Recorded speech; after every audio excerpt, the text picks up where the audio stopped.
할렐루야. 오늘도 주님의 은혜 가운데 주님의 그 인도하심 가운데 나오신 모든 성도님들 되시기를, 그런 예배자 되시기를 주님의 이름으로 축복합니다. 2월 17일 토요일 아침 예배를 주님 앞에 드리겠습니다. 다 함께 기도하시겠습니다. 은혜와 사랑으로 우리를 충만하게 채워주시는 사랑과 능력의 아버지 하나님, 오직 주님을 바라보며 사는 믿음의 자녀 될 수 있도록 주님 우리를 도와주시옵소서.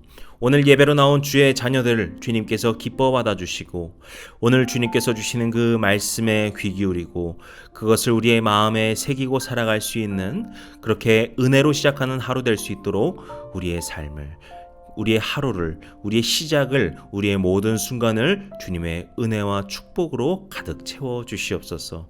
오직 주님의 은혜만을 구합니다.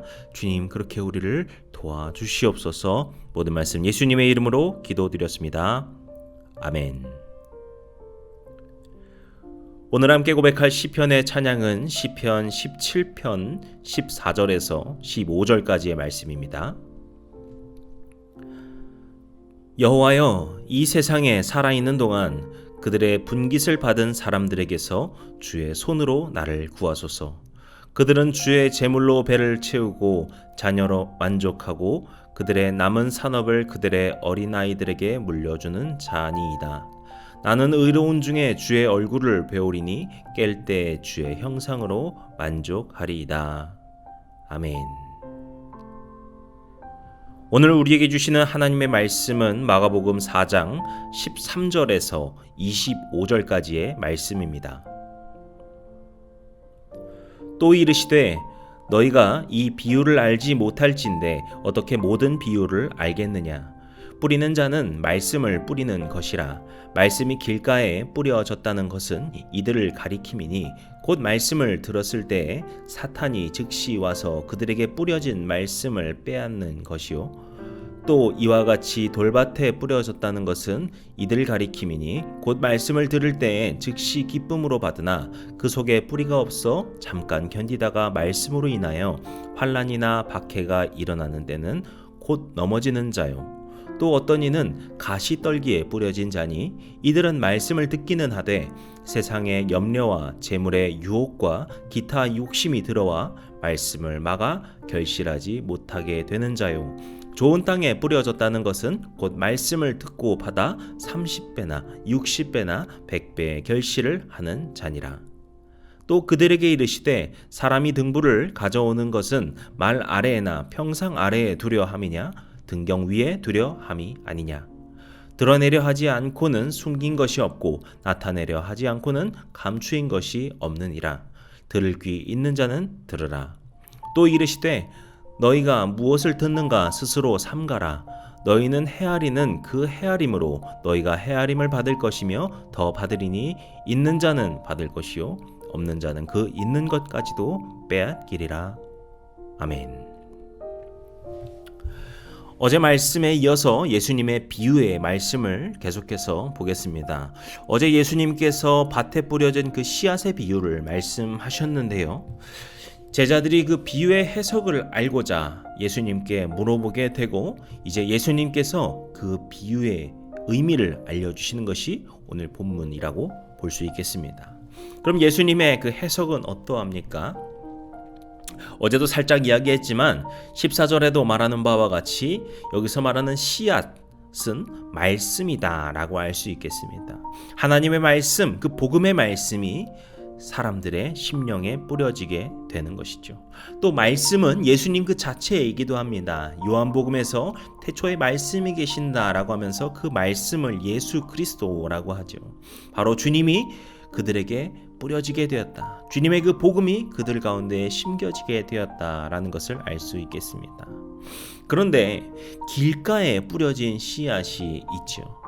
그러자 그 씨앗을 새들이 와서 바로 먹어버렸다라고 하는데요. 이에 대해서 말씀을 들었을 때 사탄이 즉시 와서 그 뿌려진 말씀을 빼앗긴 자다. 이렇게 주님은 설명합니다. 이것은 그들의 마음밭이, 그 마음의 심령이 말씀을 받아들이지 못하는 상태임을 말합니다. 이들의 마음밭은 예수님과 그 하나님의 말씀에 대해, 그 복음에 대해 부정적이고 때로는 적대하기까지도 하는 그런 자들이었죠. 그렇기 때문에 사탄이 즉시 와서 그것을 빼앗듯이 그 말씀이 심겨지지 못하였다라는 것을 말하는 것입니다. 그렇다면 그 다음에 말하는 돌밭에 뿌려진 씨앗은 어떨까요? 16절을 보시게 되면 이들은 말씀을 들을 때에는 즉시 기쁨으로 받는다라고 합니다. 기쁨으로 받았다. 이것은 그 말씀을 좋아했다라는 것이죠. 그렇기 때문에 어제의 말씀에도 보시게 되면은 싹이 텄다라는 것입니다. 말씀의 싹이 그 심령 가운데 피어난 거예요. 하지만 이들의 씨앗은 뿌리를 내리지 못하여서 죽어버리고 맙니다. 이 의미는 무엇입니까? 예수님께서 17절에서 이렇게 설명하십니다. 말씀으로 인해 환난이나 박해가 일어날 때 곧 넘어지는 자들, 이렇게 말씀하시죠. 여기서 말씀으로 인한 환난이라는 점이 참 많은 의미를 두고 있는 것 같습니다. 우리의 믿음 생활이라고 하는 건, 우리가 주님과 함께 살아가는 것이 매일매일 꽃밭과 같은, 신혼기관과 같은, 꿈 같은 그런 시간이면 얼마나 좋을까요? 물론 주님을 만나서 우리는 그런 놀라운 기쁨을 누리며 살아갑니다. 하지만 우리는 믿음 생활로 인하여서, 복음으로 인하여서 오히려 환난을 겪거나 박해를 당할 때도 있음을 주님께서는 말씀하시는 것이죠. 너희가 주님을 믿고 있기 때문에 너희에겐 결코 환난이 없을 것이다, 박해도 없을 것이다 말씀하시는 것이 아니라 너희에게도 그러한 환난과 박해가 있을 것이다 말씀하고 계신 것입니다. 그래서 우리는 그저 주님께서 우리의 환난을 다 없애주시기를 구하는 것이 아니라, 그런 환난이 닥쳤을 때, 그런 박해를 겪게 되었을 때에도 주님만을 바라보고 믿음을 잃지 않는 준비가 필요한 것입니다. 그런 과정들을 통하여서 우리의 믿음이 심령 가운데 깊이 뿌리 내리게 되는 것입니다. 하지만 그 가운데 금세 넘어지고 쓰러지게 되면 뿌리가 내리지 못한다라는 것을 주님께서 말씀하고 계시는 것입니다. 그리고 세 번째는 가시떨기에 뿌려진 씨앗입니다. 씨앗이 가시떨기에 뿌려지면 그 뿌려졌다는 것은 무엇입니까? 가시떨기가 있으니까 일단 흙에 떨어졌다는 것이죠. 그렇기 때문에 싹도 트고요, 어느 정도 뿌리도 내립니다. 하지만 그 땅 속에 가시떨기 뿌리들이 영양분을 빼앗고요, 또 흙 밖에서는 그 가시떨기들이 햇빛을 가려서 또 뻗어나갈 수 없게 하여서 온전히 클 수 없고 결실을 맺을 수 없게 됨을 말씀하십니다. 이러한 사람들은 어떤 사람들일까요?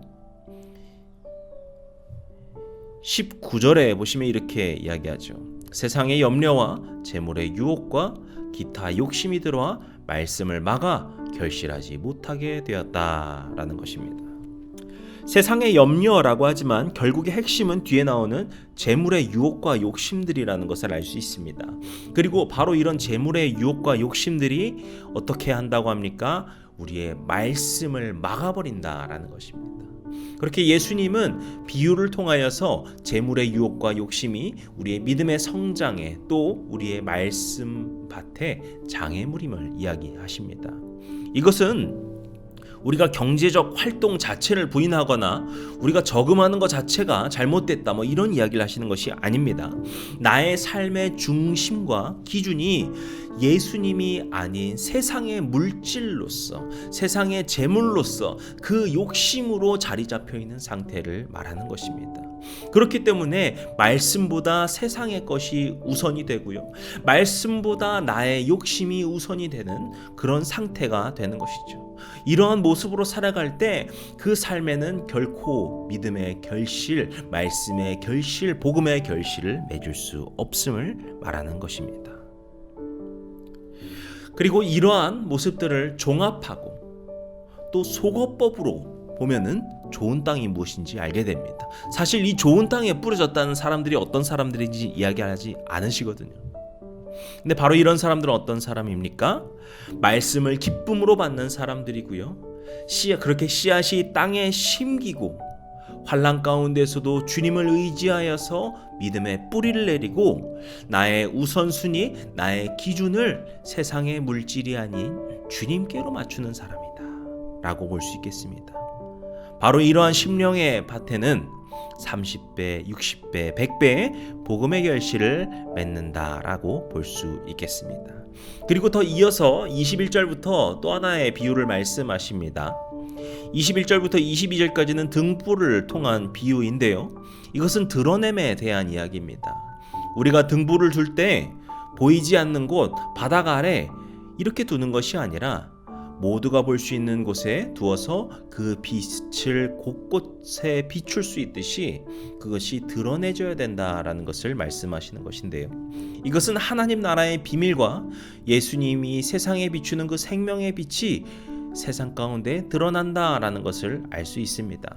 지금 예수님께서 말씀하신 그 밭에 뿌려진 씨앗 비유는 하나님 나라에 대한 비유라고 말씀하시죠. 즉 이러한 말씀이 제자들 또 그 주님을 따르던 자들에게 그 빛으로 비추어졌다라는 것이죠.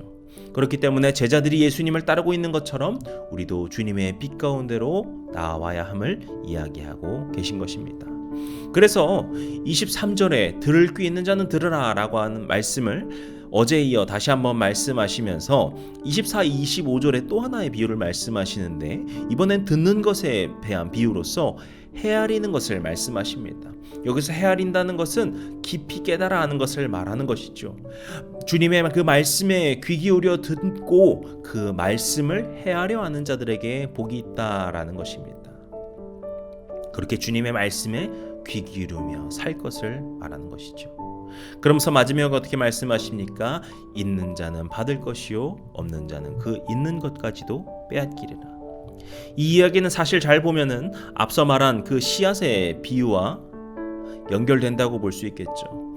이 씨앗의 비유도 결국엔 그 씨앗의 결실을 맺지 못한 자들 또 그 씨앗이 결실을 맺게 되는 복된 자들에 대한 말씀인 것이거든요. 그런 자들은 어떤 자들입니까? 있는 자는 받는 것, 또 없는 자는 그 있는 것까지도 빼앗기는 것. 주님의 그 말씀과 그 놀라운 은혜는 그것을 구하고 바라고 쫓는 자들에게 계속해서 부어지는 것이고요. 그 말씀을 거부하고 그 말씀을 원하지 않고 좇지 않는 자들에게는 그들이 갖고 있던 그 말씀의 씨앗조차도 빼앗긴다라는 것입니다.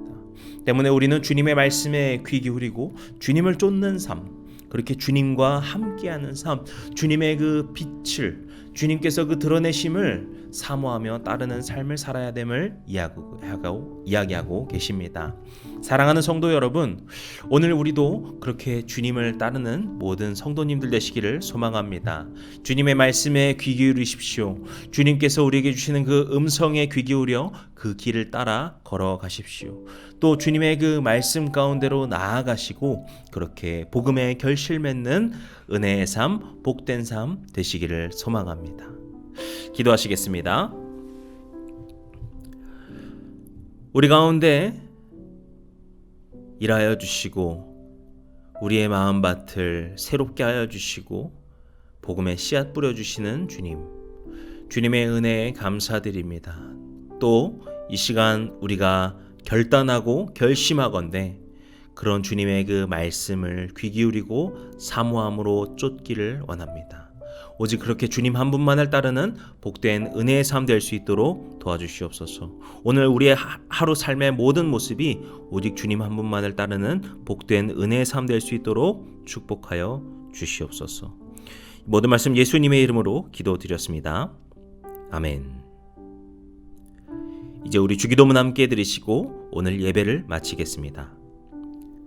하늘에 계신 우리 아버지여, 이름이 거룩히 여김을 받으시오며 나라의 임하옵시며 뜻이 하늘에서 이룬 것 같이 땅에서도 이루어지이다.